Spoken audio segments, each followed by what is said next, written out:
Today, I dined at the luxurious Maple Breeze Manor, a place I've always admired. I was thrilled. My name is Elizabeth. I am 40 years old and have no children. I work part-time in an administrative role. My husband, Michael, is 42. Today, my in-laws suggested, let's have a meal together for a change. It's on us, so we took them up on their offer. My mother-in-law explained why she chose this restaurant. The courtyard is visible from the room and it's really beautiful, especially at night when it's lit up. There's also a pond with fish swimming in it, she said. It was genuine high-end restaurant. Having a courtyard, and a magical one at that. To be able to enjoy a delicious course of cuisine in such a setting. I put on makeup, which I don't usually do, and looked forward to going to the dinner with my husband. We are the Johnsons, we have a reservation, my father-in-law said as he addressed the hostess who came to greet us. Mr. Johnson, we have been expecting you. Please follow me, she replied. The hostess who welcomed us was also properly dressed. So elegant. Really elegant. Then, we were led to a waiting area inside, where refreshments were served on a heavy wooden table. In the center of the large natural wood table was a large pink stone-like lump. What is this? I asked. Could it be a decorative stone? It seemed too large for me to carry. This is Himalayan rock salt. It's used for seasoning dishes, my father-in-law explained. Wow. I was amazed by my father-in-law's explanation. I had never seen such beautiful pink salt. Everything was wonderful. However, contrary to my buoyant mood, it was from this point that the atmosphere at the restaurant began to feel off. Despite waiting for a long time, we were not led to the dining room for our meal. We have finished the refreshments and drinks. After an hour, my father-in-law timidly asked a passing hostess, "Excuse me, we had a reservation for 6 p.m. under the name Johnson. Is our meal ready yet?" The hostess replied, "Oh, Mr. Johnson. Yes, we have your name down. Please wait a little longer," and then she left and did not return. Initially, my in-laws said, "Let's just wait patiently," but after 2 hours, even they started saying, "This is a bit much." And rightly so. Having a reservation for 6 p.m. and hearing nothing by 8 p.m. We waited in the waiting area for as much time it would take to finish a casual meal. For a high-end restaurant, this seemed unacceptable. No, it would be strange even if it wasn't a high-end restaurant. My mother-in-law spoke to another hostess who happened to pass by. "Excuse me. We made a reservation and have been told to wait a bit, but it's been 2 hours now." The hostess said, "Oh," and ran off. After a while, a woman dressed formally, not the same hostess as before, came out. It was clear at a glance that she was in charge. She might be around 50 years old. Not a single hair was out of place, her hair pinned up neatly. With her elaborate hairstyle, she introduced herself without even a formal greeting. "I am Susan, the manager here. I apologize for the inconvenience caused." My mother-in-law repeated. "We are the Johnsons. We had a reservation for 6 p.m., right?" "Yes, we did have your reservation," Susan said. "Then why weren't we seated for our meal at 6 p.m., my mother-in-law pressed on. Susan then said, "I apologize. At 5:30 p.m., we had a last-minute request for a reservation at 6 p.m. "What?" My mother-in-law raised her voice in surprise. "I made our reservation 2 weeks ago, didn't I?" "Yes, you did," she confirmed. "Then, shouldn't the normal response be to tell those last-minute people that the reservation slots were already filled?" Susan then said, "Well, we did usher you into the building at 6 p.m., right? To the waiting area, as per your reservation time. However, a last-minute reservation came in, so we were planning to guide you to your meal as soon as a room became available." Completely nonchalant. Wait a minute. I've never heard that being ushered to the waiting area at the reservation time is acceptable. My mother-in-law was outraged. But Susan, shrugging her shoulders, retorted. "Do you know who made that last-minute reservation?" "What?" "It was President Scott of Scott Enterprises." Scott Enterprises. Even I had heard the name. It's a big company around here. In that case, we prioritize them. Susan said as if it were the most natural thing. But my mother-in-law stood her ground firmly. That's not how it works. Are you saying there's a hierarchy among customers? It should be first come, first served. Despite my mother-in-law's raised voice, Susan was unfazed. That's your assumption. Our establishment's rules are different.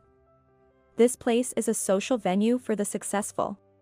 Poor people who do not fit the criteria can please leave, she said, haughtily. Her haughtiness seemed to make her appear taller, as if by 10 feet. Well, that must be my imagination. Poor. This time, my father-in-law's voice faltered. Not to speak out of turn, but my in-laws are not poor. On the contrary, they are quite well off. However, Susan glanced at me with surprise, sneered, and said to my father-in-law, "And you, sir? You're not a company president, are you?" "Well, no. I'm not a president," my father-in-law confirmed hesitantly. My mother-in-law became even more furious. "Excuse me. There's no nobility or inferiority in one's profession," she snapped back. But Susan brushed it off lightly. "Of course, there is. If you don't mind me asking, what does your husband do?" My father-in-law answered timidly. "I'm in academia, studying archaeology." "Then please spend your life digging up ammonites," Susan said sharply, laughing scornfully. "If you're digging for ammonites, you wouldn't need any social interaction, right? As I said before, our place is a social venue for the successful." Then Susan began to belittle my mother-in-law further. "And it goes without saying for you, madam, with your appearance. Poverty is seeping out of you."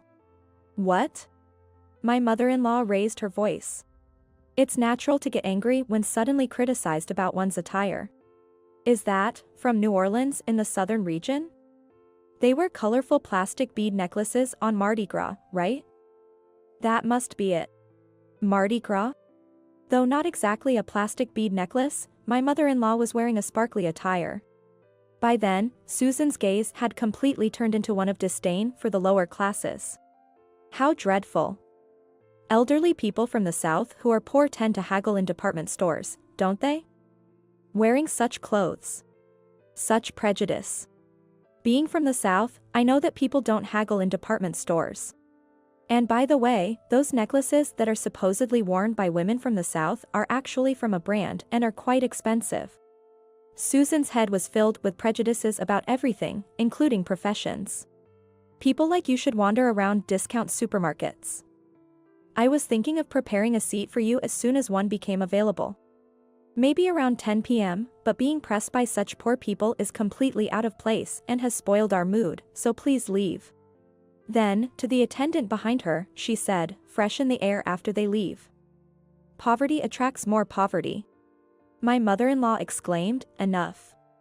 We're leaving," and angrily stood up to leave. Absolutely disgusting. Eventually, the four of us discussed what to do, and my father-in-law suggested, "Let's go to our favorite steakhouse," so we went there. It was also quite upscale, and I was truly satisfied, but my mother-in-law continued to seethe. What was that condescension about? Utterly unreasonable. And what's with the Mardi Gras? I'm not even sure of what it is like. Mardi Gras is? I began to explain. Mardi Gras is celebrated with extravagant festivals and parades. They often feature vibrant costumes, elaborate floats, music, dancing, and indulgent foods and drinks. New Orleans is particularly famous for its Mardi Gras festivities. What's with the bead necklaces? Well, it's tradition to throw bead necklaces out from the parade floats.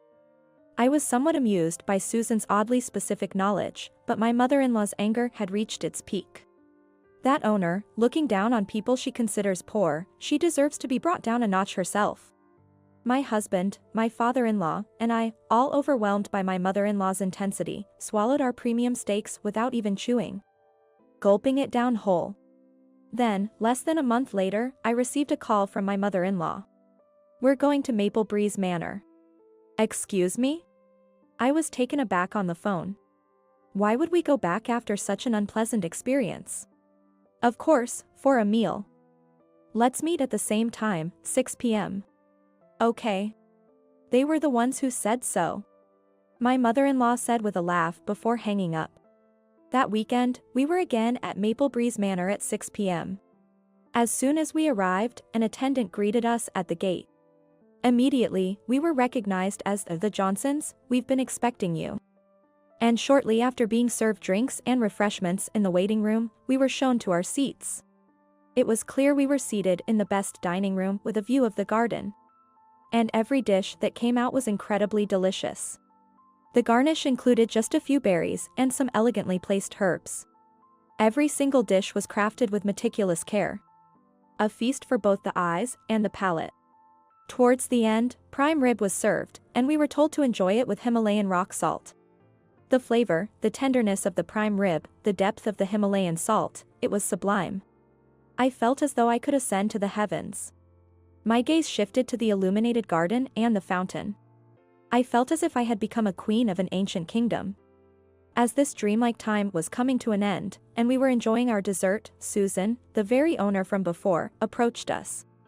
"Mrs. Johnson, how was your meal?" "Oh, it was absolutely delightful," my mother-in-law replied smoothly, sipping her post-meal coffee. Seeing this, Susan seemed relieved and began to apologize. "I truly apologize for any discomfort our previous discourtesy may have caused you." However, once everyone had finished their dessert, my mother-in-law said, "Thank you for the meal. I suppose we shall never meet again." "Eh?" Susan was taken aback. "We came because you said you wanted to talk. We ate because you suddenly served us food." "What about it?" "What about it, indeed? After all that dining. Do you understand why this has happened?" Despite having enjoyed so much, my mother-in-law was still cornering Susan. Then, Susan confessed her misdeeds. "Our place is a social venue for the successful. Poor people, please leave," such a disrespectful remark I made. "Right.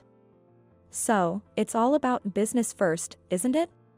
My mother-in-law placed her coffee cup down with a soft click. Susan's face turned even paler.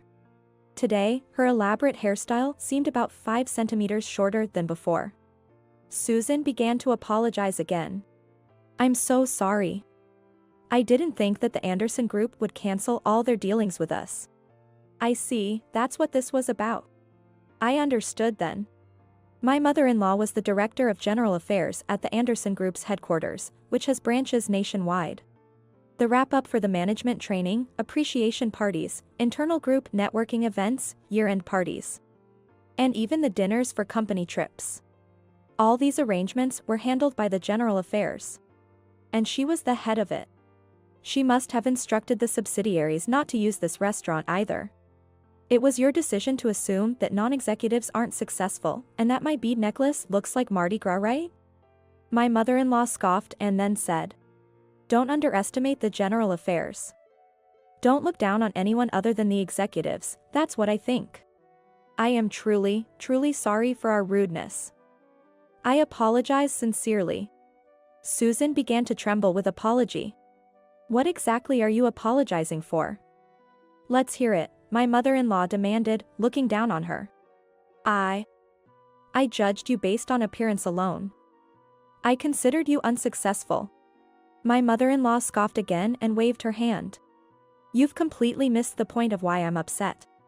I looked back and forth between my mother-in-law and the trembling owner. Let me make it clear, since I'm also in General Affairs at the Anderson Group. General Affairs is like a jack of all trades for the company's employees. Anything and everything comes to General Affairs. Regardless of who it is. At home or in society, they come to the General Affairs with their issues. Our job in General Affairs is to empathize with them and support them in every possible way. With that, my mother-in-law slammed her hand on the table. "It's audacious as a human being to judge people based on your standards of winners and losers. Is it only the executives who are successful? That's a joke. Everyone is struggling in their own lives. If we were to classify people as winners or losers, as long as one doesn't think they've lost, then they're not losers in life. It's okay to say it's a battle still being fought. Hence, you're not a loser until one believes it to be, and it's not for others to arbitrarily decide the outcome." I, as part of general affairs, have never judged anyone as a winner or loser. My father-in-law added. In that sense, since I've always been passionate about archaeology and have dedicated my life to it, I guess I'm on the winning side. My husband remarked. He added, it might seem ordinary, but building a life with my wife and enjoying simple conversations makes me feel like a winner too. Not wanting to be outdone, I proudly declared, even though it's just a part-time job. I'm contributing to the company and have a strong relationship with my husband, so I consider myself a winner too.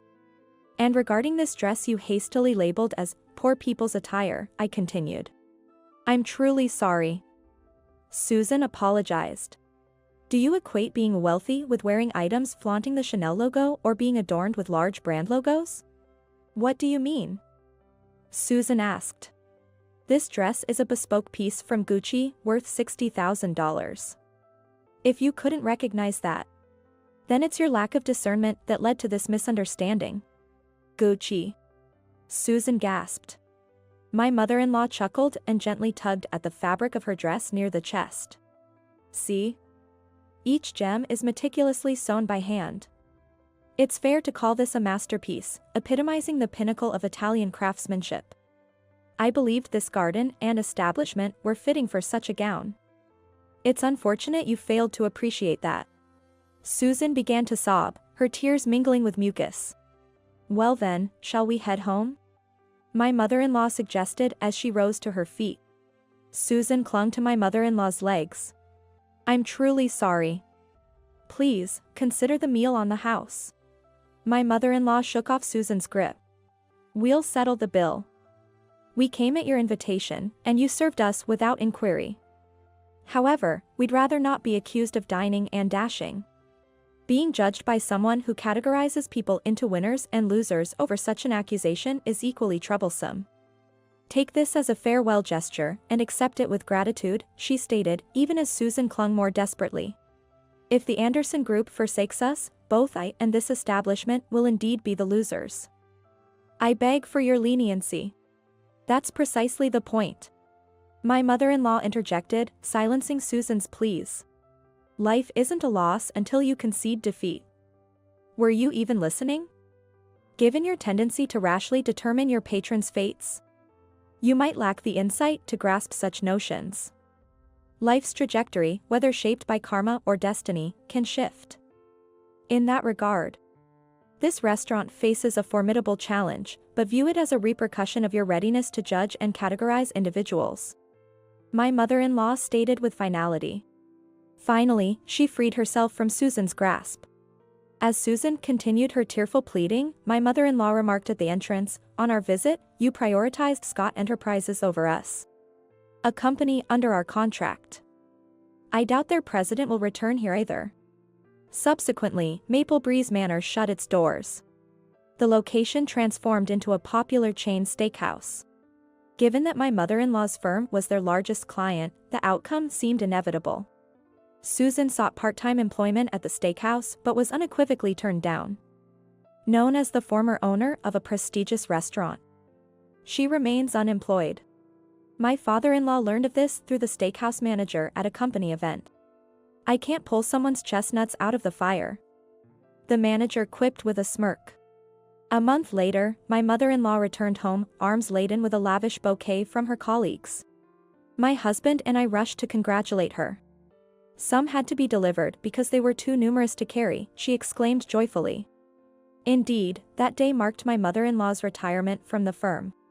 She had always fostered close ties with everyone, from part-time staff to full-timers, earning her an abundance of flowers.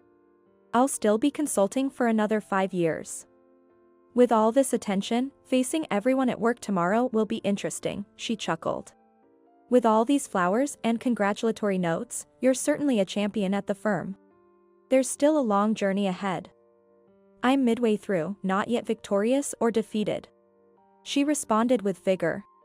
The notes were filled with hopes for another 5 years of work together. Caught in the moment, I found myself tearing up, which my mother-in-law noticed. Oh dear, are you crying?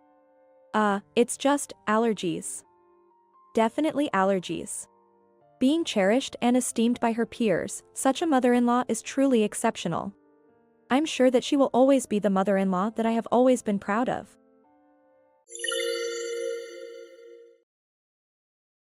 My name is Kelsey. This year, I'll be turning 45. Our only son began living independently when he went off to college.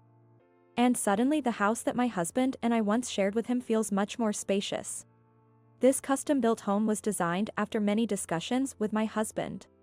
We built a spacious 5-bedroom house with a vaulted ceiling that spans 3 stories, ensuring there's plenty of room for the kids to run around without any issues.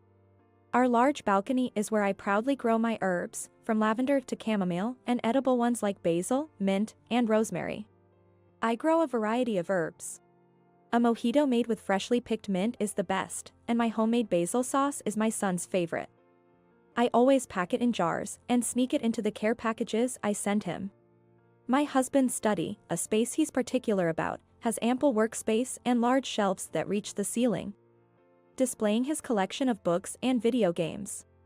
My husband, who enjoys his collection of books and games to his heart's content, often spends his days off in there, hardly coming out except for meals and bathroom breaks. As for me, I enjoy my beloved gardening and watching the dramas and movies I've recorded during the week in the living room, each of us fully enjoying our weekends. While enjoying a peaceful weekend like this, I often think to myself, is this the relaxed second phase of life after raising children? Both my husband and I work late on weekdays. We stretched our budget to build this house, and I've been covering the mortgage payments with my income. Once our son turned 1, we placed him in daycare and I worked reduced hours. When he became more independent, I started working full-time as a regular employee. Now that child rearing has settled down, my current passions are my job and my home garden. Such were the peaceful days until an unexpected event turned everything upside down. I sold this house to my older brother. At first, I couldn't understand what my husband was saying. "What do you mean?" When I asked, confused, my husband explained with a slightly irritated look. "You know my brother has always lived in an apartment, right? It's pitiful with 3 kids in a 2-bedroom apartment. Our son has moved out. So I thought it was a good time to pass this house on to my brother." My husband decided something so important without consulting me. As I puzzled over this, he glared at me with a deep frown. "Don't you know what it means to help people? It's normal to lend a hand when family is in trouble. How heartless can you be?" While I respect the desire to help a struggling family member, the fact that he made this decision without consulting me, his cohabitant wife, is simply unacceptable. Where will we live? It's unfair to be informed about it after it's been decided. Anger was bubbling up inside me, but I managed to lock it away deep in my heart and spoke to my husband rationally. However, in the end, I was silenced with these words. "Enough. I'm the breadwinner of this family. Just keep quiet and follow my lead." Although my husband has always been a bit authoritarian since we got married, this was the first time he had imposed his opinion on me to this extent. Moreover, my brother-in-law and his wife have a tendency to rely on us for various things. 3 years ago, the brother-in-law and his wife, who frequently visited our home, would say, "You only have 1 child who's already big, so you can take care of our kids a bit," and then leave their 3 elementary school children with us to go out. It was just me and my son taking care of the 3 kids. They would make excuses to leave their children at our house and enjoy themselves. "Our house is big, so feel free to ask for help." While my husband would be accommodating to his brother, he never actually took care of the kids himself and would just shut himself in his study. Before I knew it, he had even installed a lock on the inside to keep them from coming in. And the nephews we were looking after had no sense of restraint. "I'm tired of your cooking. I want to eat out. I want a hamburger. Mom and Dad said that you are very kind and will grant any request we have." With parents like that, it's no wonder the kids turned out this way. No matter how many times I talked to my husband, he never listened to my opinions. Even our son, who was in high school at the time, was fed up with the weekends. We discussed it and decided to avoid taking care of our nephews by having our son work part-time and me taking on extra work. Even my husband, who was the only one free, seemed to dislike taking care of them alone and managed to talk his way out of it with them. Despite having become distant from my brother-in-law and his wife since then, I was dizzy with shock when I suddenly found out about the house being handed over. The next day, my brother-in-law and his wife came to our house under the guise of an inspection. The nephews, now in middle school, were still as brash as ever. They were making a racket in what they thought would be their new rooms. My brother-in-law, looking pleased, said, "You're moving? Well, this house must be too big for just the two of you now. Don't worry. We'll take good care of it." I had no idea about moving until yesterday, but my brother-in-law showed no consideration. And my sister-in-law, acting as if she owned the place, stood in the kitchen. "Make sure you hire a proper cleaning service before you leave. It'll be a hassle for us if you skimp on that." How brazen can you get? I was astounded by my sister-in-law's blatant desire for us to leave quickly. Even when I hinted that the mortgage wasn't fully paid off yet, my brother-in-law just smiled confidently and said, "Don't worry. Our eldest will be in high school next year and my wife plans to work part-time. We'll manage that much. Leave it to me. I'll work hard." Watching this exchange between them, I wondered if they were misunderstanding something. I had been the one paying the mortgage since we built this house.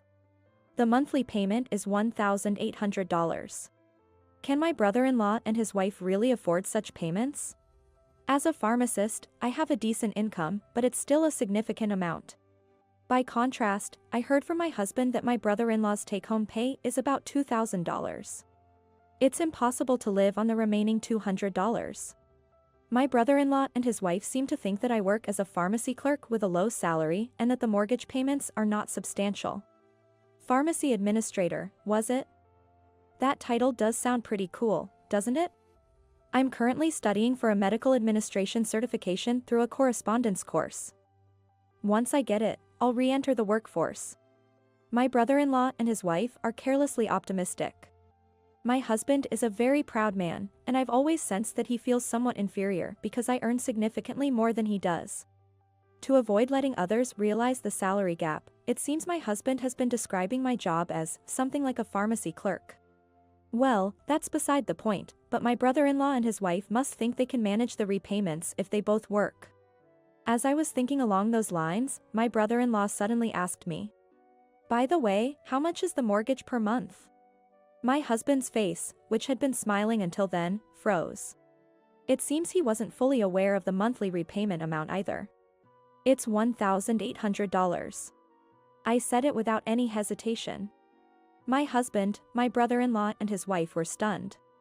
$1,800? You're kidding, right? That was the first thing my sister-in-law managed to say. It's no joke. We bought it without a down payment, so we're paying $1,800 a month, including the land." My sister-in-law, turning pale, raised her voice. "We can't afford that." "Yes, I think so too." In my heart, I fervently wished that this matter would simply return to square one. My brother-in-law, shocked by the amount, was confronting my husband. "Are you seriously expecting us to pay this amount every month?" My husband hurriedly whispered to me, "Hey, haven't we been making extra payments? Is there still that much debt left? I've only been paying an extra month's installment with our bonuses. It's a 35-year loan, so even after calculating, we still have 15 years left." As I watched my brother-in-law and his wife's stunned faces, I prayed silently for them to back down quietly. But then my husband said something unbelievable. "All right. We'll continue to pay off the mortgage." Now it was my turn to be shocked. My brother-in-law and his wife, thrilled by the unexpected turn of events, praised my husband for his generosity, exclaiming, "What a big heart you have." Puffed up with pride, my husband was met with a loud objection from me. "What are you thinking? Why do we have to go this far?" Then my husband silenced me with his usual line. "It's only right to help family in need. Why are you so heartless?" I was so appalled I was lost for words. I had lost all patience with my husband's shallowness, trying to look good at all costs. Encouraged by my husband's proposal, my brother-in-law and his wife resumed their inspection of our home. "We want to move out at the beginning of next month, so please take care of the paperwork, moving arrangements, and everything else by then." My husband dumped everything on me. My anger meter was off the charts. That night, I called my son, who was living on his own. After explaining our situation and expressing my inability to stay silent any longer, my son laughed intriguingly on the other end. It's about time you decided to fight back. You've been putting up with it for so long, give them a taste of their own medicine. Even if it ends in divorce, Mom, you have the strength to live on your own. Encouraged by my son's supportive words, I resolved to show my husband, his overbearing brother, and sister-in-law that I can stand up for myself. As soon as it was decided that my brother-in-law's family would take over our home, I consulted with the bank where we had the mortgage. In fact, I had been researching things like transferring the mortgage on my own since this issue came up. What I found was that, in principle, transferring a mortgage is not allowed. Typically, changes are made between spouses or between parents and children. This time, it involved a slightly more complicated scenario of changing ownership within the extended family. Moreover, I'm the one on the mortgage. While it's possible to change the name on the mortgage by hiding the relationship, if the financial institution finds out, it could be considered a serious breach of contract, and in the worst case, they could demand full repayment of the loan. Unaware of the high risks involved in changing the mortgage's name, my brother-in-law, his wife, and my husband had carelessly promised to hand over our home. I decided not to do anything until the handover date, focusing solely on my work and household chores. This, of course, infuriated my husband. Hey! Start arranging the movers already. If you keep dawdling, next month we'll be here before we know it. I'm busy with work. You should handle it. Plus, if we're moving out, we need to arrange for our new place to live. What are you going to do about that? You should take care of that. That's what I'm saying, I'm busy. Ignoring my silent husband, I went off to work. As these days went by, my husband must have contracted a moving company himself because large amounts of cardboard boxes started arriving at our home. Look, I've taken care of the moving arrangements. The contract for the new apartment is almost finalized, so stop sulking and start packing. But no matter what he said, I refused to start preparing. Day after day, this exchange repeated, and each time, my husband would loudly blame me. Enough already. Stop being so selfish. If you keep acting like this, I have my own plans. I'll divorce you, you hear me? I continued to ignore him and kept watching TV. The next day, my husband truly said that he wants to divorce. Do you see how serious I am now? I'll forgive you this time, but hurry up and pack. What does he mean by forgiving me this time? I was so dumbfounded I couldn't speak. Calmly, I agreed on divorce. Seeing my action, my husband began to panic, just as I had anticipated. What? You can't be serious, can't you take a joke? I had seen through his bluff. I no longer wished to be with someone who jokes about divorce. With that, I headed to the bedroom. Faced with my resolute attitude, my husband became completely submissive. I'm sorry, I don't want a divorce. I want to be with you forever. His tears and apology took me by surprise. All right, I understand. But we're not moving out of this house, and we're not changing the ownership. Let's continue to live here together. Although my husband understood my feelings, he was disheartened, saying, "That's impossible. We've promised my brother and his wife, there's nothing we can do now." Don't worry. I gave my husband's drooped shoulders a reassuring pat. On the day we were supposed to hand over the house, my brother-in-law and his wife arrived, loading their belongings into a borrowed pickup truck. It was a weekday, so their kids were at school. Finally, our own home. No need to repay the mortgage, this is perfect. They were as carefree as ever. As they happily entered the house, I stood firm in front of them. I'm sorry, but unless you agree to certain conditions, we cannot hand over our home to you. In my hand were the mortgage documents. As stated here, changing the mortgage's name is basically impossible. If you still want to live here, you'll need to pay off the remaining mortgage in full. My firm stance intimidated my brother-in-law, but his wife was unyielding. It's ridiculous for you to butt in. Just leave already. She was vehement. I showed them the mortgage documents again. It's only natural for me to be involved. I'm the owner of this house. Pointing out my name on the documents, she was visibly shocked. My husband has no rights here. As the owner, I refuse to hand over this house. Please leave immediately. I threatened to call the police if they continued to cause a scene. Just because you earn a bit more, don't get cocky. Can't you share some of that with your family who needs it? You're so cold-hearted. There was no reasoning with her. Being called cold-hearted is fine by me. Instead of always relying on us, please try to manage on your own for once. Set a good example for your children. With that, I went inside the house and locked the door firmly behind me. For a while, my brother-in-law and his wife continued to make a fuss outside. But they eventually left under the disapproving gazes of our neighbors. Shortly after, my husband received a call from my brother-in-law. We've already vacated our apartment. Please let us stay with you temporarily until we find a new place, he begged. My husband quietly responded with no. Unable to contain my amusement, I burst into laughter. It was clear that if we let my brother-in-law's family in, they would never leave. And my husband, intimidated by my firm stance and the divorce oath, had no choice but to stand his ground. My brother-in-law continued to call almost every day. There were times when his wife would call, crying. Yet, my husband steadfastly refused. Isn't it a bit pitiful? They said they don't have the money to rent a new place, and I feel sorry for the nephews. My husband muttered, glancing at me from time to time. It seems he wanted me to show some compassion. Seizing the opportunity, I suggested, didn't you have an apartment lined up for us to move into? Why not let them live there? That's an idea. Smirking, my husband slapped his knee and called my brother-in-law. Later, I heard that my brother-in-law and his family of 5 moved into that apartment. I would like to say all's well that ends well, but a further tragedy awaited my husband. My brother's family isn't paying the rent for the apartment. They said they'd transfer the rent to me, but I've been covering it for months now.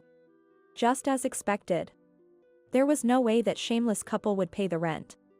Since the apartment was rented by my husband, it was clear they would take advantage of him. I had foreseen this outcome when I suggested subletting the apartment to my brother-in-law and his wife. What a naive and showy gesture. I sarcastically remarked with a snort. You have to help out since the family is in trouble, right? You're not heartless like me, are you? My husband had no comeback. Struggling to pay the rent, my brother-in-law's family now lives crammed into a tiny one-bedroom apartment. It's unfortunate for the growing boys, but this might be the perfect punishment for their unbridled behavior. The anticipation of when their stress might explode is almost unbearable. But I have no sympathy for them, nor do I intend to help. They called me heartless. It seems my brother-in-law and his wife's hyena-like behavior continues, and my husband has accumulated a significant amount of debt for their sake. I'm truly glad we keep our finances separate. As I watch the pitiful end of those unrepentant, I'll be harvesting healthy basil for my son, who's coming home next month. I worked as the sales director at Mike's company. One day, I came home to Mike's shocking announcement. I got a 29-year-old beautiful employee pregnant. Please, let's get a divorce. I was dumbfounded. It was all too sudden, and I couldn't organize my thoughts. Later, I told Mike I wanted to discuss it with the 3 of us and lay down on the bed in the bedroom. Emily was pregnant. The cause of infertility was me. Even though I thought I had fallen out of love with Mike, I couldn't stop the tears from flowing. The next day, I overheard a conversation between Mike and Emily. Why didn't you dump a woman who can't even bear an heir, Mike? She's good at her job. I have no reason to fire her. Then, we might as well keep her around. Once the child is born, we can have her take care of it. Smart thinking, Emily. Since she's an older woman, she probably knows a thing or two about childcare. I clenched my fists at their laughter. Talking as they please. Enjoy your laughter while it lasts. I'll make sure you deeply regret ever mocking me. I am Samantha, a 44-year-old. 10 years ago, I reconnected with Mike at a college friends gathering. Mike was the only son of a well-known local business. He lost his father when he was young, and now his stepmother serves as the chairperson, I heard. During college, I attended the same lectures as Mike. But due to the lively crowd around him and feeling inferior because of our different backgrounds, I never got the chance to become close. However, upon reconnecting, I found that he didn't flaunt his wealth and was actually quite friendly and cheerful. Later, Mike asked me out and eventually proposed to me. My family was just an ordinary household. I was nervous that his mother might oppose me as not suitable to be a bride, but when we went to greet his family, they accepted me without hesitation. My university education in accounting, finance, and management, and the qualifications I had earned seemed to have made a good impression. After our engagement, I started working at Mike's company, and now I serve as the director of sales, handling sales administration. Having grown up watching my parents' loving relationship, I always dreamed of marriage. I never doubted that with the person I love, I could build a warm home. So, it never crossed my mind that my happiness would shatter just 10 years into marriage. In the beginning, Mike was very kind to me. With his responsibilities as a president and his wide circle of friends, our weekends were almost always fully booked. Though they were Mike's friends, they were strangers to me. I thought I would naturally be left out, but he took me along to barbecues, camping, skiing, and introduced me to his friends. Among his friends were not only men but also women, couples, and married people. I, who had no friends of the opposite sex, felt uneasy about the concept of female friends, but Mike acted with propriety. Neither the female friends nor Mike showed any behavior that could lead to misunderstandings, and I was relieved. Single, married, same or opposite sex. Mike treated everyone equally and friendly, which made me, who is quite shy, respect him greatly. However, over the years, Mike's attitude towards me gradually cooled. He would frown upon seeing my face, sigh, and look displeased at the cosmetics I left in the bathroom. "Mike, our wedding anniversary is coming up.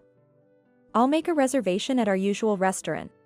When I mentioned this, he replied sullenly, "Can't you see I'm busy with work? I don't have time to go to a restaurant." But every year, no matter how busy, you always made time for that day.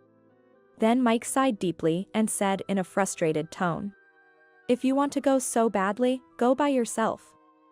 How long are you going to stay in this newlywed phase?" His harsh words left me feeling dejected. He must be tired and irritated. With that in mind, I sent him a tie from his favorite brand as a birthday gift, but he still wasn't pleased. "Samantha, you really have no taste. I'm tired of this brand. Why are you adding to the clutter in the drawer?" "I'm sorry. I had researched online and even visited the store to carefully choose it, only to be dismissed like that." I don't remember doing anything in particular to anger him. Despite claiming to be busy, he regularly goes out with his friends. Could it be that he doesn't want to go out with me? Such thoughts crossed my mind. Then, a decisive incident occurred. I was excited when he invited me to go to the shopping mall, so I got ready with enthusiasm. I wore a brand new outfit and did my makeup more glamorously for our private time, waiting eagerly for Mike to be ready. However, once ready, Mike looked at me and smirked. "What's with that outfit? Wearing a skirt at your age is unbecoming." Is it not okay? Aren't you aware of your age? Once you're over 40, you're officially an old lady. The makeup is too bold. And curling your hair like that is just embarrassing. You used to be cute, but it's not the same now. His scornful tone pierced my heart. "But Mike, your friends dress up, don't they? They can pull it off because they're beautiful. You're different, aren't you? Trying to look young at your age is just pathetic." "It's not about trying to look young, it's just..." Mike clicked his tongue in response to my rebuttal. "Dress more normally. Do you want to embarrass me?" Forget it. I've lost the mood to go. It's ruined. Even though I went out of my way to invite you." He scratched his head in annoyance, threw his jacket on the sofa, and retreated to his study upstairs. "Can I have ham sandwiches for lunch today? I want to eat in 30 minutes, so get it ready." His voice came down from upstairs. I was just a little excited about going out after a long time. Why did I upset Mike's mood? I bit my lip to hold back tears, changed back into my room clothes, removed my makeup, and started preparing lunch. Upon reflection, Mike is the same age as me, so if I'm an old lady, he's an old man. I may not be beautiful, but Mike is just an average middle-aged man, no different from others out there. Raised to be the next president, he has high pride and is full of confidence. Before we were married, those traits seemed appealing, but I never anticipated being looked down upon like this. Sometimes, I almost blurt out complaints. But since we work together, I have to face Mike at the company too. If we, as a couple, show an awkward atmosphere, it makes the employees uncomfortable. Thinking about it, I always end up yielding and trying to improve Mike's mood. At home, Mike may act like a traditional husband, but outside, he's personable and leaves a good impression on everyone he meets. He's the typical second-generation rich kid with no business skills but wins people over with his refreshing smile and affability, even charming the presidents of partner companies. In contrast, his moodiness at home is like another person. I'm the president here. How can I eat such cheap food? Even instant noodles would be better. He always complains if the menu isn't to his liking, eating instant noodles beside me at the dinner table in a sarcastic manner. Also, Mike seems dissatisfied whenever I have plans to go out while he's at home. Going out without taking care of your husband, what kind of wife are you? I'm just going shopping for clothes. Lunch is ready to be microwaved, and I'll be back before dinner. You should serve the meals yourself as a wife. Living off the money I earn, you're living quite the life. Of course, I earn a decent salary from full-time work, although less than Mike as the president. I contribute to the household expenses, so I shouldn't be criticized. Besides, when Mike took over the company from his mother, he was inexperienced and caused trouble with business partners, leading to a big issue. I was the one who went around apologizing at that time. You were cute 10 years ago. Now you're just worn out, like an old rag. Lately, he's always picking on my appearance whenever he opens his mouth. You were disqualified as a wife the moment you couldn't produce an heir. I'm only keeping you here out of pity. Be grateful. I wanted children too, but it's not like we can force these things. Should we go to the hospital for tests? We might still make it in time. When I suggested this, Mike shook his head. I don't want to waste extra money, so no thanks. It's obviously your fault anyway. I'll let it slide because you're good at your job.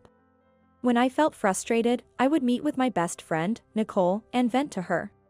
We've known each other since college, so she knows about Mike and can sympathize.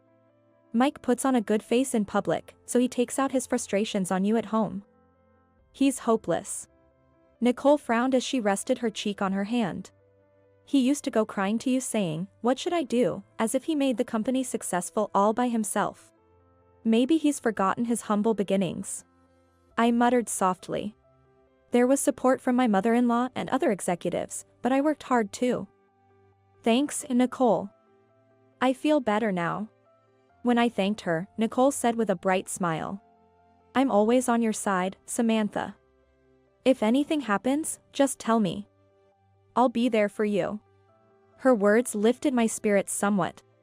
Lately, Mike's behavior has been visibly odd. Claiming to have social engagements, he's out almost every weekend. And on weekdays, he doesn't come home until after midnight. Yet, he doesn't seem tired at all, rather, he always looks like he's having a good time. On Sunday evening, after finishing my chores, I was reading in the living room.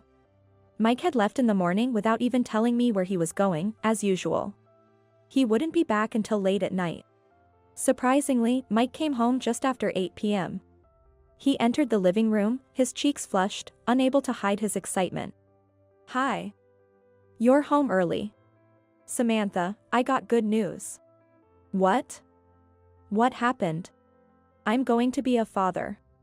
I blinked in disbelief. What? I got a 29-year-old beautiful employee pregnant. Please, let's get a divorce. I was stunned and stared at Mike's face. It was too sudden, and I couldn't organize my thoughts. I'm finally going to be a dad. Finally, we'll have an heir. Mom will be thrilled. Wait a minute. You were cheating? When I asked in astonishment, Mike replied without any sign of guilt. Do you know Emily from the accounting department? Yes, well. She's a beautiful woman. Right, she's beautiful and has a great figure. And she's still in her 20s, plus she's competent at work. After all, nothing beats a young woman. While I had heard of Emily's beauty, this was the first time I heard she was good at her job. So, you're no longer needed. Let's get a divorce. His blunt words irritated me. I had accumulated a lot of dissatisfaction with Mike over the past 10 years, and I had no lingering affection for our marriage. But I'm not naive enough to just agree with a quick yes. If he has been cheating all this time, I must get a substantial amount in alimony from both of them. It's troublesome to be told this all of a sudden. Could you invite Emily over? Let's discuss this together, the three of us. When I said this, Mike's voice perked up. All right, I'll pass on the message. Watching Mike's cheerful gait as he went to take a shower, I closed my book. I went upstairs to the bedroom and lay down on my bed. I was overwhelmed by a sense of emptiness. The shock of being cheated on was overshadowed by the devastating news that she was pregnant. Mike had always wanted an heir. Of course, just because he wanted it didn't guarantee the birth of a boy. But before that, I had not become pregnant. If Emily was carrying his child, then the problem must lie with me. I wonder if we would have been happily raising a child together by now if I had been pregnant. Even though I thought I had run out of love for Mike, I couldn't stop the tears from flowing. The next day, with swollen eyes, I went to work early and made myself a coffee to wake up. As I was about to leave the corridor, I overheard Mike and Emily talking through the door. Was she shocked? Yeah, she looked completely stunned. I can't believe she hadn't noticed the affair. Hilarious, it's been going on for 2 years. Emily laughed with a snicker. Mike, why didn't you just dump her sooner since she can't bear an heir? She's useful like a housekeeper, and she's good at her job. It'd be awkward after a divorce, she'd probably quit and go somewhere else. Then just keep her around for now. You can always dump her later. Once the baby is born. Just make her take care of it since it's the boss's child. To this outrageous suggestion, Mike responded with admiration. Smart thinking, Emily. She's an old lady, so she probably knows a lot. If it's for the child, she'd probably listen. Their laughter at this idea made me clench my fists. How dare they talk like this? They won't be laughing like this for long. I'll make sure they regret ever making fun of me. After making the necessary preparations, I told Mike to invite Emily over in 2 weeks. And then, on the day, Emily arrived as if visiting a friend's house. Hello. Wow, your house is really nice. I've always wanted to come here. Emily's eyes sparkled as Mike arrogantly responded. What, you should have said that sooner. I even had her cook and entertain you. Ignoring my grimace, Emily looked around the room curiously and started wandering around. This kitchen is so spacious and stylish. It's nothing like my one-bedroom apartment. Your place is pretty too. It has that young girl vibe. Really? Can I see the other rooms, Mike? To this brazen request, Mike grinned and led the way. This is bathroom, and next to it is the sunroom. A sunroom. I wish I had one. Oh, there are so few houseplants. Such a waste of a spacious area. Is this your taste, Samantha? Emily complained about the space with a glass table, an indoor hammock, and 2 potted plants. This woman came to apologize for the affair, yet she's criticizing someone else's home decor. What kind of mentality does she have? No, a sane person wouldn't propose having the CEO's wife raise their child. Ah, forget it. Samantha is not as kind as you, she kills plants immediately. She must be hated by them. That's too bad for Samantha. As they laughed, I bluntly said. You came here to talk, right? Please sit down at the table. I waited for Mike and Emily to sit on the sofa opposite the table before speaking. Let's confirm this again. Emily, you are pregnant with Mike's child. Is that correct? They nodded at my question. Samantha, I'm sorry. But this is fate. Emily looked at me with teary eyes and a pleading gesture. Her familiar tone grated on my nerves. The baby coming to me means that Mike and I were destined to be together from our past lives. Marrying you was a mistake. We need to correct this mistake and start over, or both you and Mike will be unhappy. I love you both too much to allow that. I couldn't help but smirk at Emily's absurd reasoning. Her self-defense was so outrageous that it moved beyond anger to sheer disbelief. I truly love Mike from the bottom of my heart. Please, let me have his child. Emily pleaded in a sugary voice, causing Mike to sniffle in response. It seems he was moved to tears. I love Emily too. It would be a shame for our child to grow up without a father, especially since it'll be the heir to Smith Industries. We need to raise together. Hearing Mike and Emily's earnest pleas only made me feel more disillusioned. Any lingering affection I had for Mike vanished with this incident. I no longer had any desire to continue as his wife. Fine, but I'm quitting my job. What? Keep working, Mike frowned. At your age, it'll be hard to find another job. Considering your contributions, we'll keep you on board. Really? I have management qualifications, I'm sure I can find something. Mike, you're so kind. Since the President Smith says so, Samantha, you should stay at our company. I don't mind at all. I sighed, glancing sideways at Emily's grinning face. That's not going to work. Because that woman. I paused for a moment before delivering the shocking news. She's been embezzling company funds. What? Emily's eyes widened for a moment before she awkwardly dropped her gaze to the floor. What did you say? Mike was visibly shaken. I kindly explained. This woman has been pocketing entertainment and travel expenses. She filled in blank receipts herself. I spoke calmly to a pale-faced Mike. Nobody noticed for 2 years, except for me. It only came to light after I conducted interviews with the involved parties. I sighed as I spoke. Considering it's a family business, I thought it might be time to cut ties. I'm fed up with seeing your faces after the divorce. So I'll be looking for another job. Stop casting weird suspicions. Emily protested with a forced smile. Where's your proof? David, the head of accounting you seduced, and the executive director Brian spilled everything. Want to see the video? As I reached for my phone, Emily covered her face with her hands and burst into tears. I'm sorry. My father's company went bankrupt, my mother collapsed from the shock and was hospitalized with an incurable disease. My brothers rebelled against our parents, racked up debts, and disappeared. My salary alone wasn't enough, so I ended up doing it. Emily sobbed dramatically, as if she had eye drops ready. Mike, easily fooled, embraced Emily's shoulders, looking somber. That's tough. You should have told me. I didn't want to trouble you, Mike. I've already spent all the money on paying off debts, so I can't return it. Mike seemed to genuinely believe Emily's blatant lies. She probably spent the money herself. What are you talking about? Don't be shy. Crying too much might harm the baby. How much was it? $20,000.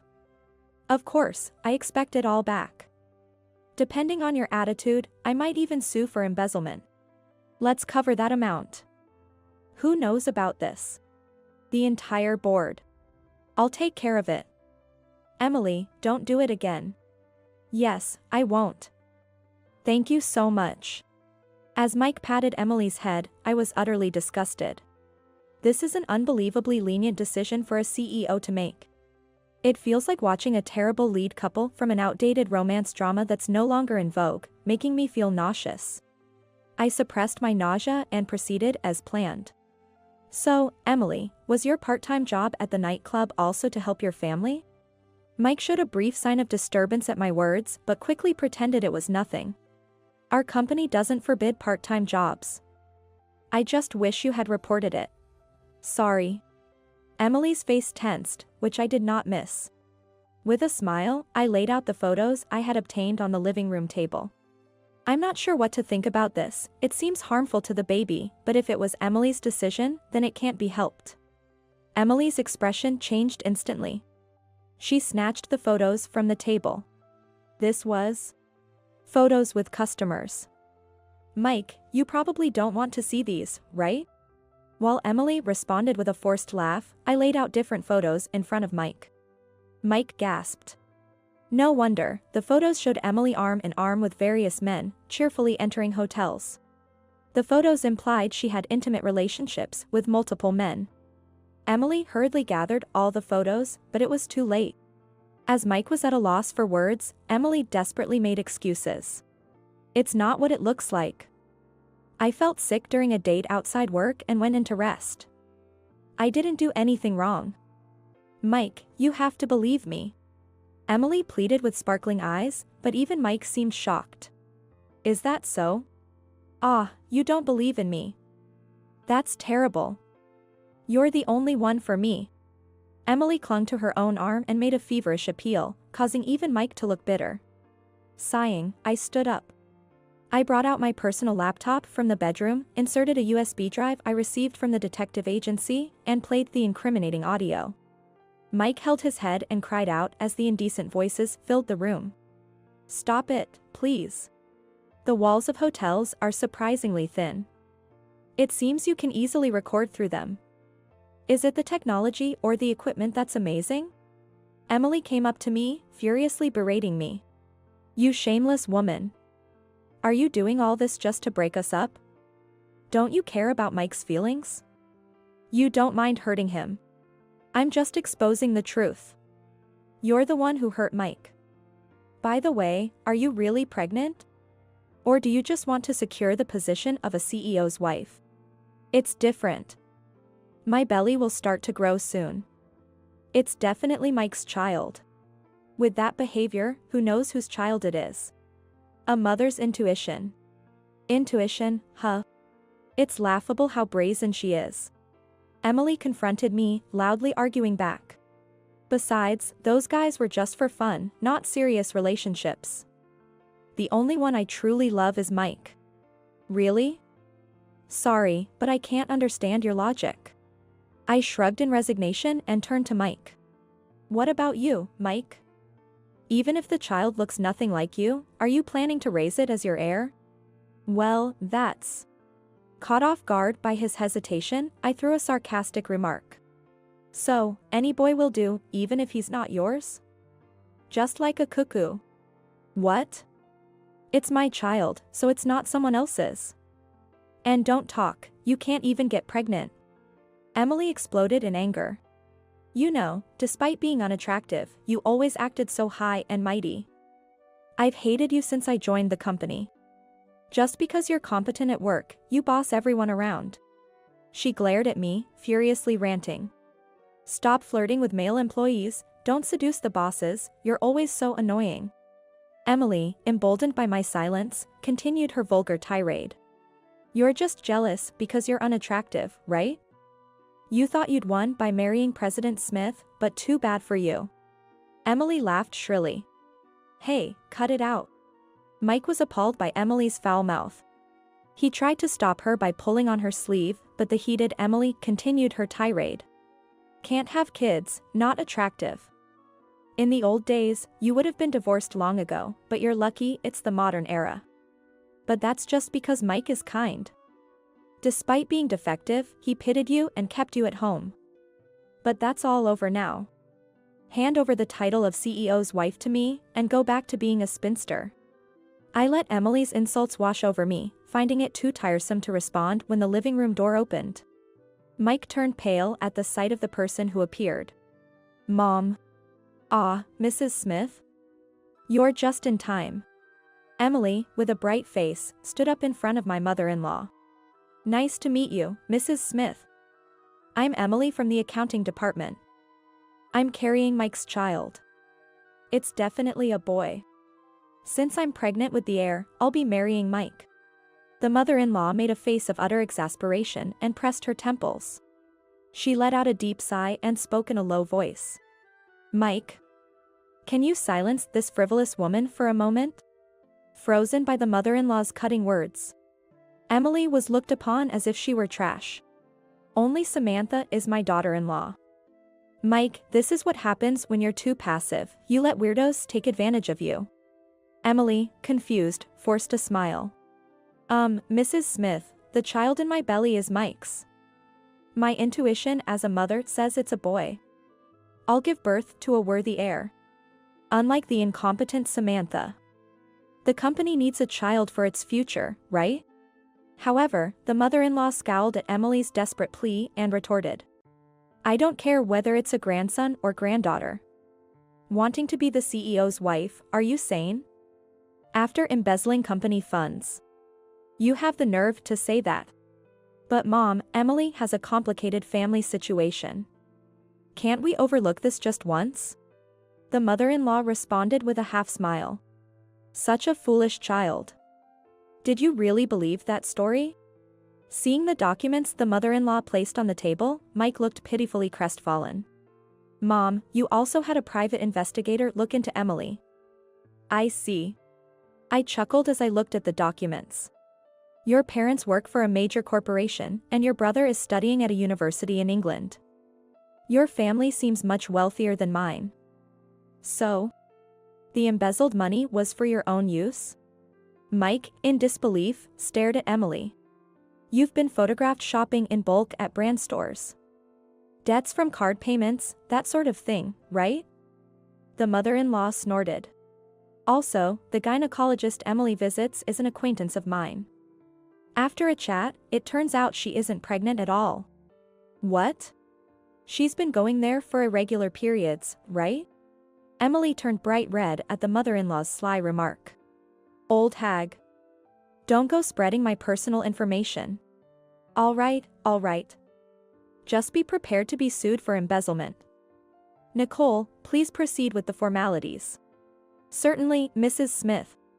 I smiled at Nicole, who appeared behind Mrs. Smith. Yes, my best friend Nicole is the company's legal advisor. When Emily's embezzlement came to light, I informed the mother-in-law and consulted with Nicole right away. This was the moment I had been waiting for to press the issue, just as Mike was pushing for a divorce. I'm sorry for lying about being pregnant. But my love for Mike is real. Believe me. Emily's teary plea softened Mike's expression. Emily. Yes, Mike. You'll have to take responsibility for the affair and step down as president. Mike and Emily gasped. Come on, just for an affair. An affair with a woman who embezzles company funds is serious. Not a single board member sided with you. This can't be happening. Mike crumbled, shaking his head. You were personable, good at entertaining clients, and made a good impression on other presidents. That's why we kept you around. Even though you're a dud. The mother-in-law continued sternly. But a foolish son who disregards a contributing employee like Samantha for a brainless young woman is frankly unnecessary. No way, fired. Please, have mercy. I was deceived by Emily. Mike almost cried. Mom, I was wrong. It was just a moment of folly. I'll break up with Emily, so please let me stay at the company. It's impossible to find another job at my age. Mike's pathetic plea to his mother-in-law made Emily seem disillusioned. What? You were so into me, and now you flip like this because you're afraid of being abandoned by your mother? You're the worst. Emily's eyes widened in anger. I only cozied up to you because you were the president. I wouldn't have given a second look to a greasy old man 15 years my senior if he were just a regular employee. What? You said you fell for me without caring about my title. You lying woman. Believing such nonsense, how naive. That's why you were easily deceived by me. Emily retorted, causing the mother-in-law to shake her head in disgust. Both of you are as bad as each other. In that sense, you're a perfect match. At that moment, the doorbell rang. Checking the front door monitor, there stood a police officer. They had arrived in a patrol car without sirens, considering the neighbors. Emily, who hadn't expected actual arrest, was visibly shaken. She even started flirting with the officer who entered the room. Officer, please listen. I was deceived by David, the head of accounting. We'll hear your story at the station. Please come with us. Dismissed coldly, Emily clicked her tongue and was taken away in the patrol car. Mike, who had watched in a daze from the doorway, stumbled back to the sofa and slumped down. David, her accomplice, was apparently arrested that day too. However, as both were first-time offenders, they were quickly released. Emily, having spent all the embezzled money, had no savings and had to take out loans to repay the embezzled funds and my compensation. Naturally, after being fired, she had to take on a part-time job during the day in addition to the nightclub she had been working at. She ended up working around the clock, weekdays and weekends alike, and it seems she no longer had the time to care about her appearance. When I saw her in town recently, she was emaciated, with no trace of the once beautiful employee. After the divorce, Mike was spared from being fired thanks to his mother's mercy, but was transferred to a regional branch. The story of his dismissal as president spread among the employees, and Mike continued his work uncomfortably, ostracized by his peers. Cut off by his mother and with his savings drained by compensation to me, Mike begged me for reconciliation. "Samantha, I was wrong. I won't cheat again, let's start over. Your ex-husband is in financial trouble, you won't abandon me, right? Why don't you ask one of those young girls you love so much to support you? You still have a job, even if it's low-paying, so work hard." I rebuked him over the phone and blocked his contact, finally making him give up. According to my former mother-in-law, Mike's once cheerful personality is gone. He spends his days silently working, locking himself in his room on days off. Mike's cousin, who was the vice president, took over as the new president. Recognized for my past performance, I was promoted to the board of directors. The new president, though not a great speaker, is sincere and respected by the employees. My work has become busier than ever, but my days are fulfilling. Though divorced from Mike, I occasionally dine with my former mother-in-law. Despite being the company chairwoman, she never pressured me about producing an heir. This incident deepened my respect for her character. Even though my ties with Mike are cut, I hope to maintain a close mentor-mentee relationship with my former mother-in-law.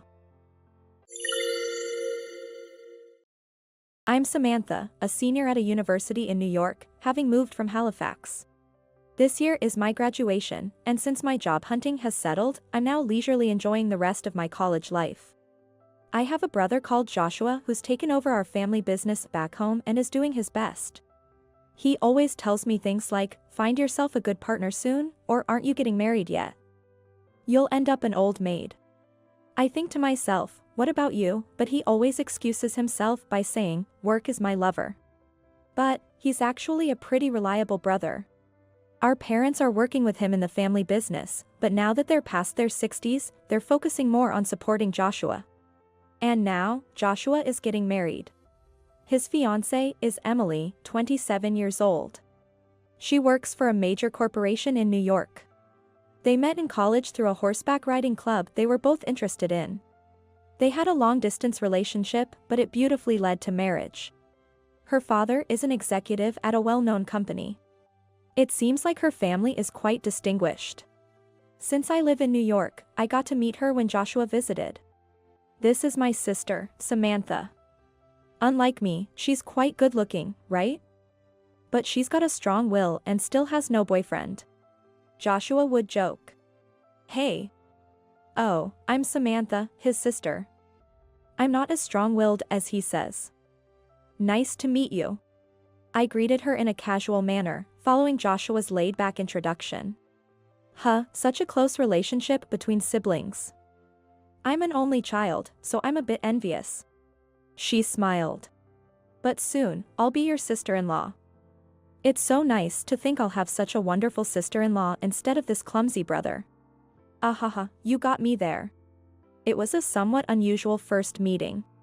Despite being from an elite family, Emily had none of the airs you might expect, and she was a genuinely lovely person. Frankly, she seemed too good for Joshua. She also introduced me to her parents. Due to Joshua's schedule, he couldn't meet them, so it was just me. Her father is indeed a top executive at a large corporation. He exudes dignity and elegance, with a touch of intimidation. Her mother was always smiling, a very graceful woman. She reminded me a bit of Emily. We dined at a Michelin-starred steak restaurant, thanks to the Emily family. Not used to such fine dining, I was hesitant, but Emily and her mother kindly helped me out. Her father then seemed to see right through me, asking, "Samantha, you don't seem used to places like this, do you?" "No, I've lived in my hometown until university, so I mostly ate at a small diner." I replied nervously. Haha, you'll probably have more opportunities like this, so it might be good to get used to it. Our family frequents places of this caliber. I see.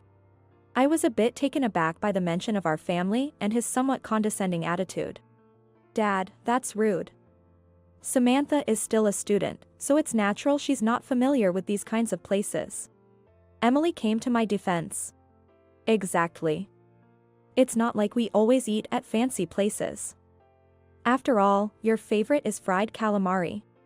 Her mother joined in my support. If you like fried calamari, Halifax has some delicious diners serving seafood. I'll ask Joshua to send some next time. That sounds lovely. Lucky you, Dad.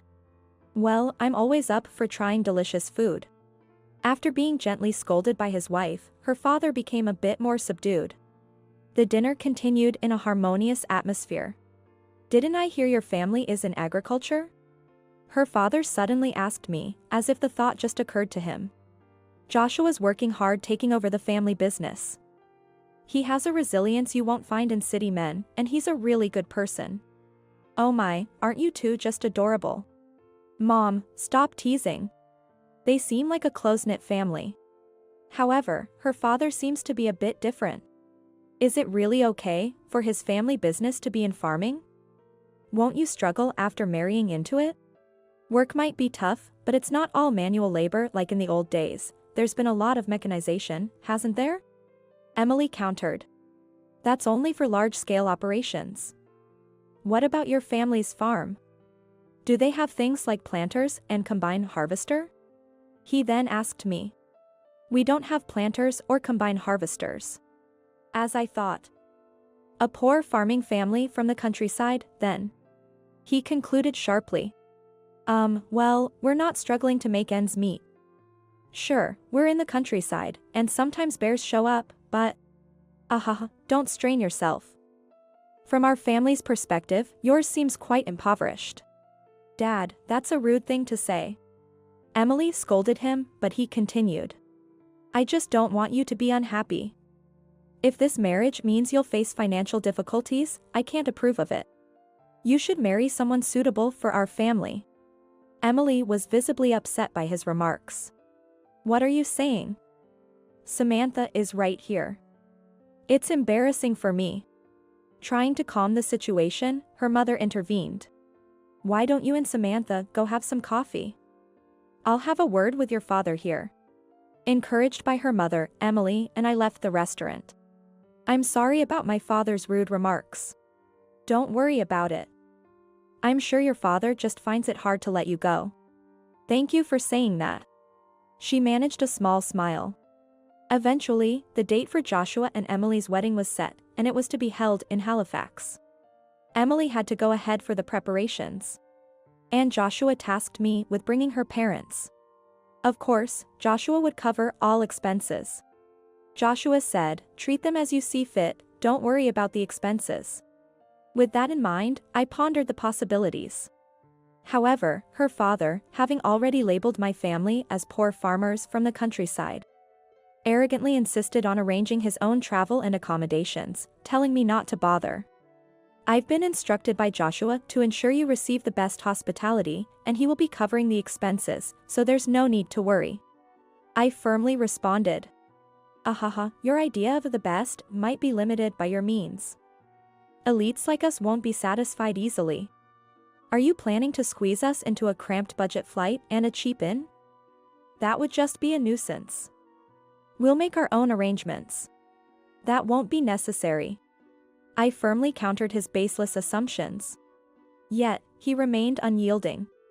I'm saying don't bother. A farming family without modern equipment is too poor for words. I'd rather skip the wedding. He continued without even looking at me. Furthermore, only my wife and I will attend the wedding. We can't show our relatives such a pitiful ceremony. We plan to host our own reception later, one suitable for our family. It will be a lavish event with top-notch venue, cuisine, and guests. Actually, thinking about it, your family and relatives would probably be too embarrassed to attend such a grand reception. They'll surely feel the stark difference between elites and the impoverished. While Emily and her mother are wonderful, I couldn't stand her father. You're free to think what you want. Anyway, I'll be taking you both to Halifax as Joshua requested. It might be interesting for you to see what a poor wedding is like. I retorted with a hint of sarcasm, frustrated by his attitude. I'm not sure if he understood me, but her father smirked and said, well, I suppose seeing a simple wedding isn't something one comes across often. It might be amusing. On the other hand, her mother said, I'm looking forward to it. It's been a while since we've been to Halifax. And there's so much delicious food there. Always smiling as usual. Emily's father usually works in New York, but their home is in Nebraska. It will be the best to fly for long distances, but he really dislikes airplanes. Being strapped to a seat on a plane, unable to walk around freely. Sitting the whole time, it's like being treated as a criminal during the security checks. It's always unpleasant. While I could understand some of his points, it felt overly fussy for an adult. So, could we arrange transportation to Alaska that's not by plane? It was a challenging request, but then I had a great idea. I discussed the situation with Joshua, who laughed off Emily's father's ignorance, saying, he really doesn't know anything. Such a misunderstanding. It's because you and Emily don't explain things properly. He's just misunderstanding on his own, there's nothing we can do about that. But imagine how I felt hearing all that. I was furious. Sorry. Look, I'll send you plenty of your favorite butter sandwiches to make up for it. Just cheer up and make sure you guide them safely. Alright, I'll do my best then. Now, it was just a matter of fulfilling my task. And the day came for her parents to depart for Halifax. I arranged for a car and went to pick them up from their home. Good morning. I apologize for the early disturbance. Her father, looking sleepy, grumbled, this is too early. It's only 6:30 a.m. I'm sorry, but this was the only flight available. First, we'll drive to the port. The port? That's unexpected. Yes, it's a bit unusual, but I think you'll find it interesting. Well, I suppose the thought process of the simple is beyond elites like us. Please enjoy the journey. Despite his continued unpleasant attitude, it's now my turn to take charge. After about 2 hours, we arrived at the port. We need to go through some procedures, so please step out of the car. What is this, a ferry? We're going to Halifax on this? Yes. Since you preferred not to travel by plane, I arranged for this alternative. But a ferry?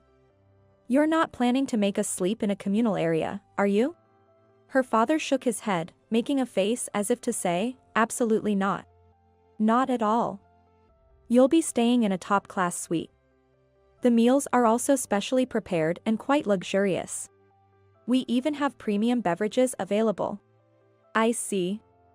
In that case, let's give it a try. Oh, I've always wanted to experience a luxurious cruise. I'm so excited. Her mother was thrilled, contrasting her husband's initial apprehension. I completed the necessary procedures and we all boarded the ferry together. I led them to their suite. Here you are. Please, make yourselves comfortable. My, this is luxurious. It's hard to believe we're on a ferry. There's even a balcony. The view must be lovely. This is going to be a fun cruise. Isn't it, dear? The ferry's suite is incredibly luxurious. It boasts amenities comparable to those of a high-end hotel. Ah, yes, I'm surprised too. By the way, where are the beverages? In the fridge. We have beer, wine, whiskey, and a selection of fine liquors available. Then I think I'll have some wine. I'll go for whiskey. Are there any snacks? Yes, I'll prepare them right away. Would you mind waiting a moment? By the way, does this ferry? Ooh, does it sway much? Well, this ferry weighs a significant amount, so it hardly sways with minor waves. But? The seas might get rougher once we're out in the open water, so it will sway a bit, kind of like a gentle rocking motion. Is that so? Well, I suppose that'll be okay. Is he not just uncomfortable with planes, but also with ferries? Also, the ferry is scheduled to arrive in Halifax tomorrow evening. After that, we'll head to a nearby hotel. The wedding is the day after tomorrow. So please enjoy your time. So, we'll be at sea for a day and a half. Yes, a cruise is meant to be enjoyed leisurely. Please relax and enjoy the experience. Thank you, I'll take you up on that. Her father looked a bit anxious, while her mother gave me a warm smile. I'll also be staying in a different room on board. If you need anything, please let me know. Here's my room number, I said, handing them a note. We'll be departing soon. Please enjoy your cruise, I said before heading to my own room. The ferry soon set sail, picking up speed as we moved into open waters. Stepping out onto the deck, the scent of the sea enveloped me. The weather was clear, promising a smooth journey. I'm reminded of the phrase, "The weather is fine, but the sea is rough." I've heard it somewhere before. Suddenly, I noticed her mother on the deck. "What brings you out here?" I asked. I might have had a bit too much to drink. I thought some fresh air would do me good. It's really refreshing, she breathed deeply. Is your husband not with you? Oh, he seems to have gotten seasick and is resting in bed. Oh no. Was that uneasy motion a sign of seasickness?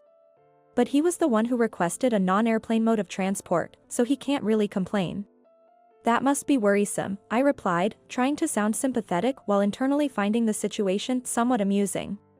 I must say, I'm quite the actor myself.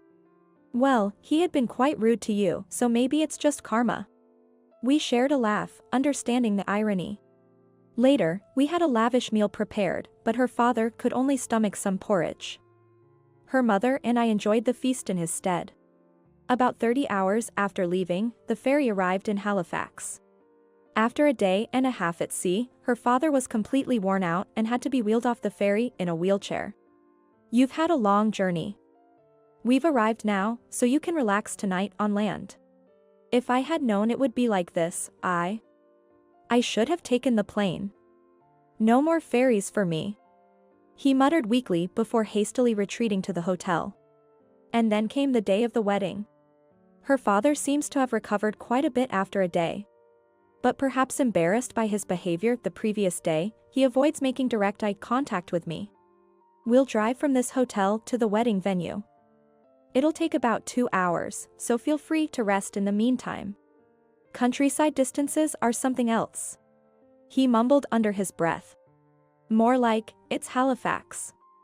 It seems people from the mainland often underestimate its vastness. I pointed out, which seemed to irritate him. I know that. Halifax is indeed vast. Exploring it properly could easily take over a month. 2 hours later, we arrived at the wedding venue hotel. The couple had been sound asleep in the car. We've arrived at the venue. Please, step out. Her father woke up and looked around. Is this? It's so beautiful. Isn't this an amazing place? He gasped, staring in awe at the impressive surroundings. Oh, what a lovely place. Darling? You always said you wanted to stay at a place like this.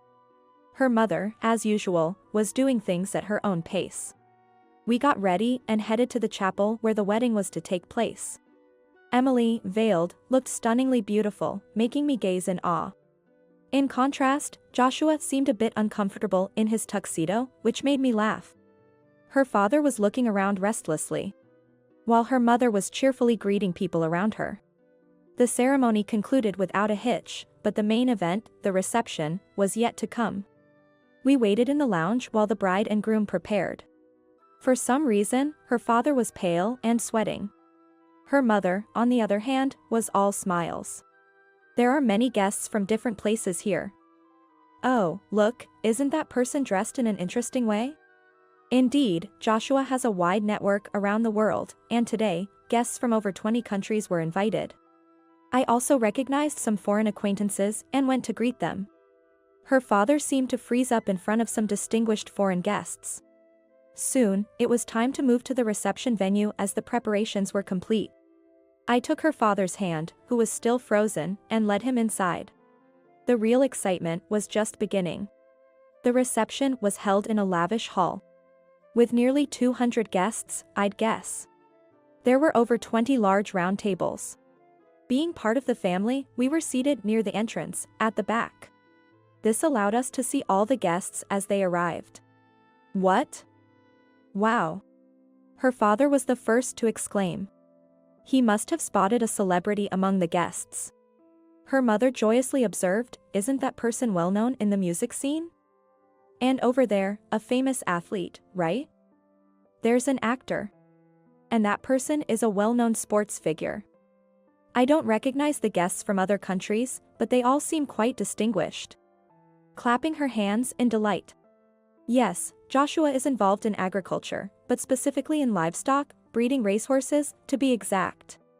We might not have planters, but you'll find plenty of large tractors and loaders around. The guests included renowned business magnates and dignitaries, famous athletes, and trainers from within the country. Horses bred by Joshua have excelled in domestic races. And recently, they've been performing well in international competitions too. Crossbreeding with elite foreign breeds has created popular new lineages, attracting famous international horse owners to purchase them. Our ranch's name is now a well-known brand in the world of horse racing. Among the guests were high-ranking officials from various sectors and members of parliament. Her father seemed to recognize many faces, his mouth agape and eyes spinning. Her mother seemed to be having a great time. She even wondered aloud, "Do you think I could get an autograph?" As everyone took their seats, her father seemed to finally calm down a bit. He muttered to her mother, "Maybe we should leave." But she, confused, responded, "But the reception is just about to start, isn't it?" I had pegged these people differently. "I can't possibly stay here," her father exclaimed, ready to leave his seat. I gently placed my hand on him and reassured him with a smile, "The reception is about to start. It's your daughter's big day. And you wouldn't want to miss her reading a letter to you, right? Please stay seated and watch attentively." Then, the bride and groom made their entrance. Emily, clad in a pure white dress and beautifully adorned, now my sister-in-law, responded to the surrounding well-wishes with a gentle smile. Throughout the reception, her father seemed uncomfortable, mostly looking down. But to others, it might have seemed like the wistful demeanor of a father giving away his daughter. After the reception, her father was profusely apologizing to Joshua, who accepted the apologies with detached grace, neither outright rejecting nor accepting them. From the beginning, there was no issue at all. Her father faced significant embarrassment in front of the wedding reception attendees. Having told his own family that our home was just a simple farm, he faced severe criticism from relatives when they learned the truth at the reception. Despite his previous boasting, it seems he was practically disowned by his own circle. Yet, her mother remained unfazed, even relieved, saying, "It's good to have fewer troublesome people to deal with." She seems to have taken a liking to our ranch and occasionally visits on her own. My sister-in-law is often busy with Joshua, taking care of horses or working abroad. Being fluent in French, she has become an invaluable partner to Joshua. 2 years have passed since then. After graduating from the agricultural college, I started working as a veterinarian on Joshua's ranch. Now, in the cold season, managing the horse's health is challenging, but with spring, we expect many adorable foals to be born. Just imagining these foals growing up and excelling in races worldwide brings a smile to my face. Seeing this, Joshua teases, "Are you only interested in horses? You better start thinking about your future, or you might miss out." My sister-in-law, standing by, laughs, "Oh, that won't happen, right? Samantha is quite popular, after all. Tease her too much, and you might not get invited to her celebration." In fact, I've confided in her alone that I'm seeing someone. He's a senior from university. She teases, "Maybe you'll get a proposal around your birthday next year? But what about you? I am expecting a niece or nephew next year, right?" She hasn't told Joshua yet but shared the secret with me. Joshua and Emily are overjoyed. They're a couple I aspire to be like, dreaming of someday having a similar happiness. Imagining all these possibilities is my current joy.